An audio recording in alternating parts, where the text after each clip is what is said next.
Hi everyone, আসসালামু আলাইকুম। Welcome to Mamuni and Ridita. So অনেক দিন পরে মামুনি বাসায় পিৎজা বানালো, আর সেটা খুবই স্পেশাল একটা সস দিয়ে। বাসায় থাকা কিছু কমন ইনগ্রিডিয়েন্টস দিয়ে এই পিৎজাটা খুব সহজেই মেক করা যায়। সো কিভাবে বানানো হয়েছে সেটাই এখন আপনাদের সাথে শেয়ার করবো। So let's start.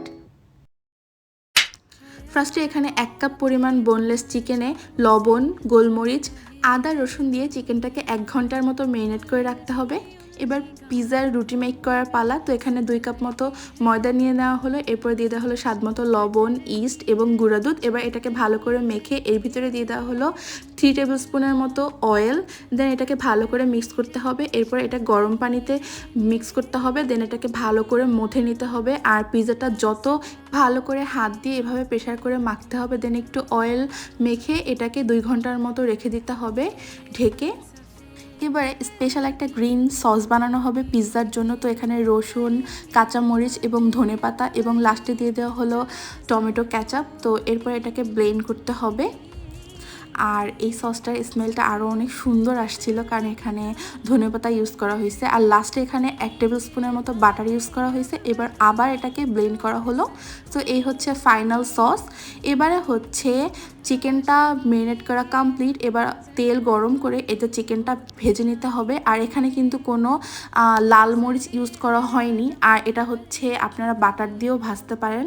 আমরা যেহেতু সসে বাটার ইউজ করছি, এর জন্য আর এক্সট্রা তেলে মানে বাটার দেইনি চিকেন ভাজার জন্য। সো এটাকে হালকা করে 4 থেকে 5 মিনিট একেবারে মিডিয়াম হিটে ভাজতে হবে। বেশি রাবারি করা যাবে না, একেবারে জুসি হবে জিনিসটা। এরপর এখানে কয়েকটা মানে 4টা মাশরুম এভাবে কেটে সটেড করে নেওয়া হলো। এখানে কিন্তু কোনো এক্সট্রা তেল দেন হচ্ছে লবণ, মরিচ ইউজ করা হয়নি। সো এই যে এবার পিৎজা রুটিটা মেক করার পালা। এই যে 2 ঘন্টা পরে এটা কিন্তু অনেকটাই সফট হয়ে গিয়েছে। এবার একটি পিৎজার পাত্রে এভাবে তেল ব্রাশ করে নিতে হবে। এবারে রুটিটাকে সেট করা হবে। তো এটা হচ্ছে টোটালি মামুনি হাত দিয়ে করছে, বেলেনি। সো এভাবে চারোপাশ থেকে এভাবে বেলে দিতে হবে হাত দিয়ে। এবারে কাঁটা চামচ দিয়ে এভাবে ফুটো করে নিতে হবে। তো এটা কিন্তু সব জায়গায় ভালো করে করতে হবে। অ্যান্ড দেন ওই যে স্পেশাল সসটা বানাইছে ওইটা দিল। ওইটা যে কী মজা হয়েছিল, আমি তো অনেকখানি খালিই খেয়ে ফেলছি, কারণ এটায় বাটার, গার্লিক সব কিছু একসাথে, মানে ধনেপাতা, এত সুন্দর স্মেল আসতেছিল। এরপরে ফার্স্টে এই যে চিকেন ভালো করে এখানে দিয়ে দিল, অ্যান্ড দিয়ে দিল মাশরুম। ওই যে বললাম বাসায় থাকা সব উপকরণ দিয়ে বানানো যায়। এখানে কিন্তু চিকেন, মাশরুম না থাকলে আপনারা ডিম দিয়েও করতে পারেন। অ্যান্ড দিয়ে দিল কাঁচা পেঁয়াজ।